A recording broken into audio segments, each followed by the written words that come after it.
श्री कृष्ण गोविंद हरे मुरारी, हे नाथ नारायण वासुदेव। श्रीनाथ गोविंद एक नाथ गोविंद सखा हमारे, श्रीनाथ गोविंद सखा हमारे, हे नाथ नारायण वासुदेव। अथ चतुर्विंशो अध्याय। भगवान के मत्स्यावतार की कथा। राजा परीक्षित ने पूछा, भगवान के कर्म बड़े अद्भुत हैं। उन्होंने एक बार अपनी योग माया से मत्स्य अवतार धारण करके बड़ी सुंदर लीला की थी। मैं उनके उसी आदि अवतार की कथा सुनना चाहता हूँ। हे भगवान, मत्स्य योनि एक ज्यों ही लोक निंदित है, दूसरी तमोगुनी और अशह परतंत्रता से युक्त भी सर्वशक्तिमान होने पर भी भगवान ने कर्म बंधन में बंधे हुए जीव की तरह यह मत्स्य का रूप क्यों धारण किया? भगवान, महात्माओं की कीर्तनियां भगवान का चरित्र समस्त प्राणियों को सुख देने वाला है। आप कृपा करके उनकी यह सब लीला हमारे सामने पूर्ण रूप से कहिए। सूत जी कहते हैं, शौनकादिक ऋषियों, जब राजा परीक्षित ने भगवान श्री सुखदेव जी से यह प्रश्न किया, तब उन्होंने विष्णु भगवान का वह चरित्र जो उन्होंने मत्स्य अवतार धारण करके किया था वर्णन किया। श्री सुखदेव जी कहते हैं, हे परीक्षित, यूं तो भगवान सबके एकमात्र प्रभु है, फिर भी वे गौ, ब्राह्मण, देवता, साधु, वेद, धर्म और अर्थ की रक्षा के लिए शरीर धारण करते हैं। वे सर्वशक्तिमान प्रभु वायु की तरह नीचे ऊंचे छोटे बड़े सभी प्राणियों के अंतर्यामी रूप से लीला करते हैं, परंतु उन प्राणियों के बुद्धिगत गुणों से वे छोटे बड़े या ऊंचे नीचे नहीं हो जाते, क्योंकि वे वास्तव में समस्त प्राकृतिक गुणों से रहित निर्गुण है। हे परीक्षित, पिछले कल्प के अंत में ब्रह्मा जी के सो जाने के कारण बाह्य नामक निमित्त प्रलय हुआ था। उस समय भूलोक आदि सारे लोग समुद्र में डूब गए। प्रलय काल आ जाने के कारण ब्रह्मा जी को नींद आ रही थी। वे सोना चाहते थे। उस समय वेद उनके मुख से निकल पड़े और उनके पास ही रहने वाले हैग्रीव नामक बलि दैत्य ने उन्हें योग बल से चुरा लिया। सर्वशक्तिमान भगवान श्री हरि ने दानव राज हैग्रीव की यह चेष्टा जान ली, इसलिए उन्होंने मत्स्य अवतार ग्रहण किया। परीक्षित, उस समय सत्यव्रत नाम से एक बड़े उद्दार और भगवत परायण राजर्षि केवल जल पीकर तपस्या कर रहे थे। वही सत्यव्रत वर्तमान महाकल्प में विवस्वान के पुत्र श्राद्ध देव के नाम से विख्यात हुए और उन्हें भगवान ने वैवस्वत मनु बना दिया। एक दिन वे राजर्षि कृतमाला नदी में जल से तर्पण कर रहे थे। उसी समय उनकी अंजलि में जल से एक छोटी सी मछली आ गई। परीक्षित, द्रविड़ देश के राजा सत्यव्रत ने अपनी अंजलि में आई हुई मछली को जल के साथ ही फिर से नदी में डाल दिया। उस मछली ने बड़ी करुणा के साथ परम दयालु राजा सत्यव्रत से कहा, राजन, आप बड़े दीन दयालु हैं। आप जानते ही हैं, जल में रहने वाले जंतु अपनी जाति वालों को भी खा जाते हैं। मैं उनके भय से अत्यंत व्याकुल हो रही हूँ। आप मुझे फिर से इस नदी के जल में क्यों छोड़ रहे हैं? राजा सत्यव्रत को इस बात का पता नहीं था कि स्वयं भगवान मुझ पर प्रसन्न होकर कृपा करने के लिए मछली के रूप में पधारे हैं, इसलिए उन्होंने उस मछली की रक्षा का मन में मन संकल्प किया। राजा सत्यव्रत ने उस मछली को अत्यंत दीनता से बड़ी बातें सुनकर बड़ी दया से उसे अपने पात्र के जल में रख लिया और अपने आश्रम पर ले गए।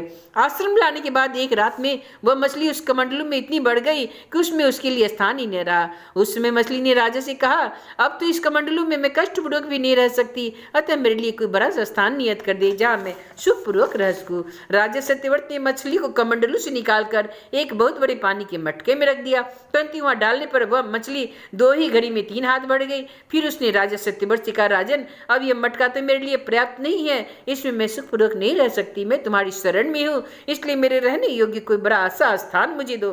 परीक्षित, सत्यव्रत ने वहां से उस मछली को उठाकर एक सरोवर में डाल दिया, परंतु वह थोड़ी देर में इतनी बढ़ गई कि वह एक महामत्स्य का आकार धारण करके उस सरोवर के जल को घेर लिया और कहा, राजन, मैं तो जलचर प्राणी हूँ।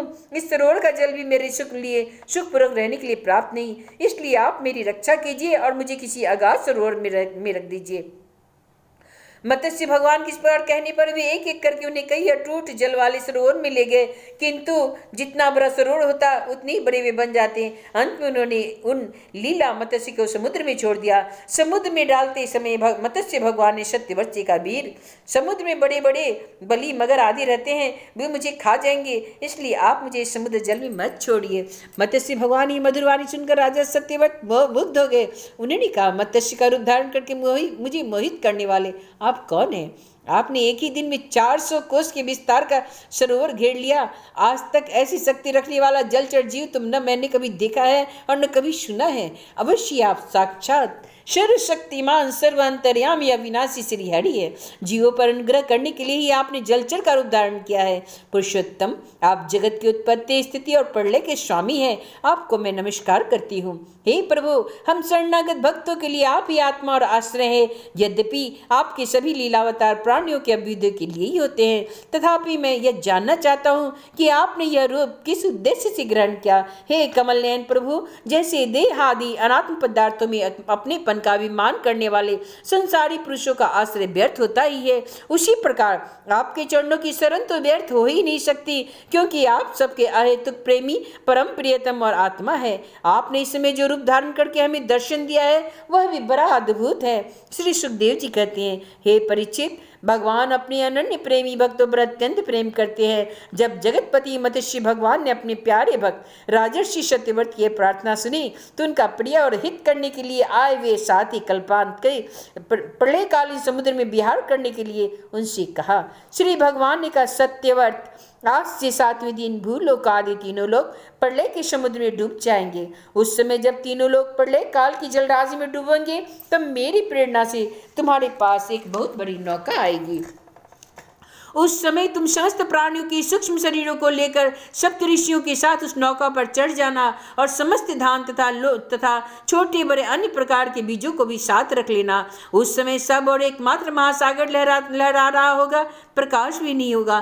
केवल ऋषियों की दिव्य ज्योति के सहारे ही बिना किसी प्रकार की विकलता के तुम उस बड़ी नाव पर चढ़ जाना और चारों ओर विचरण करना। जब प्रचंड आदि चलने के कारण नाव डगमगाने लगेगी तब मैं इसी रूप में वहां आऊंगा और तुम लोग बांसुरी नाग के द्वारा उस नाव को मेरे सिंग में बांध लेना।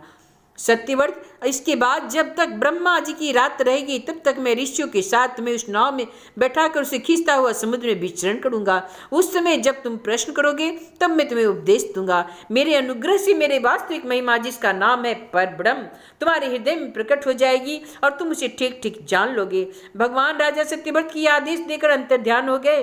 अतः अब राजा सत्यव्रत उस समय की प्रतीक्षा करने लगे जिसके लिए भगवानों ने आज्ञा दी थी। कुशों का अग्रभाग पूर्व की ओर करके राजर्षि सत्यव्रत उन पर पूर्वोत्तर मुख में बैठ गए और मत्स्य भगवान के चरणों का चिंतन करने लगे। इतने में ही भगवान का बताया हुआ समय भी आ पहुंचा। राजा ने देखा समुद्र अपनी मर्यादा छोड़कर बढ़ रहा है। प्रलय काल के भयंकर मेघ वर्षा करने लगे। देखते देखते सारी पृथ्वी डूबने लगी। तब राजा ने भगवान की आज्ञा का स्मरण किया और देखा नाव भी आ गई है।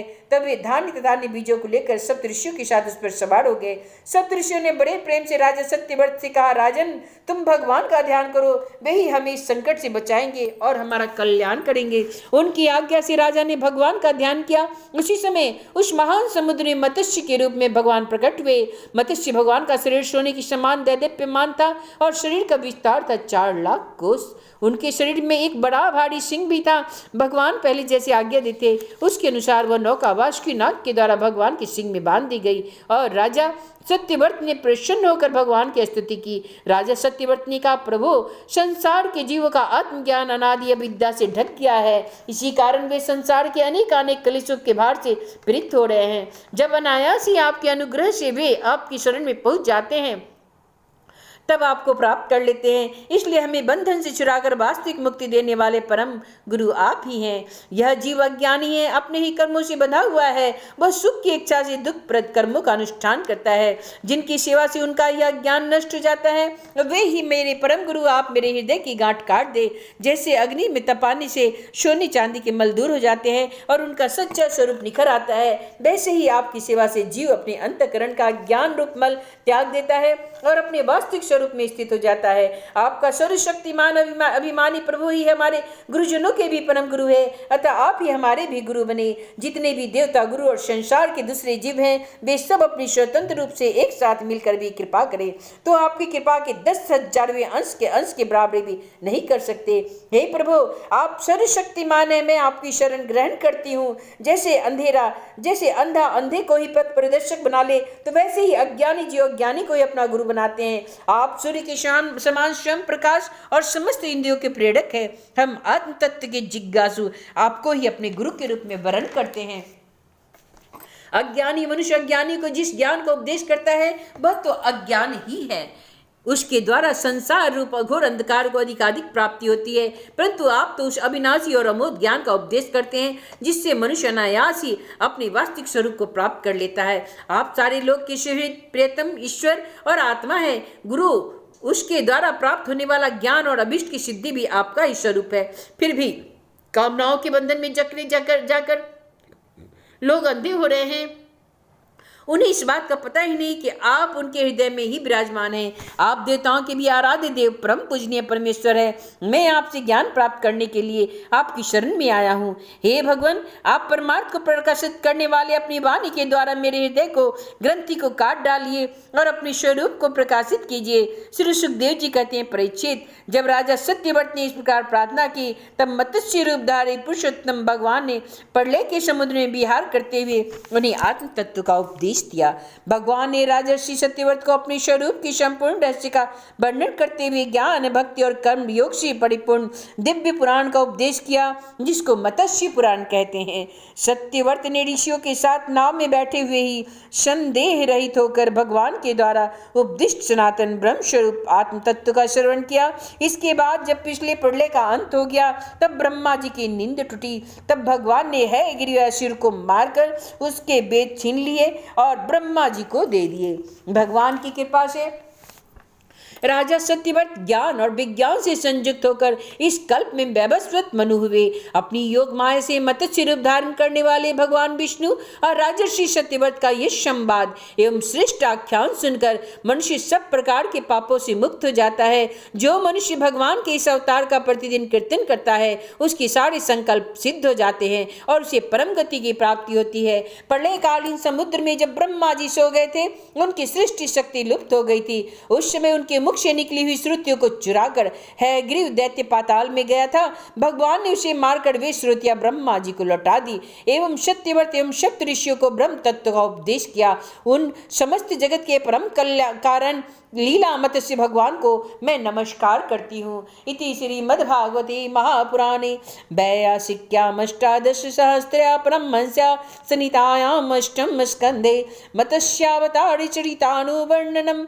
नाम चतुर्विंशो अध्याय। अष्टम स्कंद समाप्तम। श्री कृष्ण गोविंद हरि मुरारी, हे नाथ नारायण वासुदेवा। श्रीनाथ गोविंद सखा हमारे, एक नाथ गोविंद सखा हमारे, हे नाथ नारायण वासुदेवा। श्री कृष्ण गोविंद हरे मुरारी, हे नाथ नारायण वासुदेवा।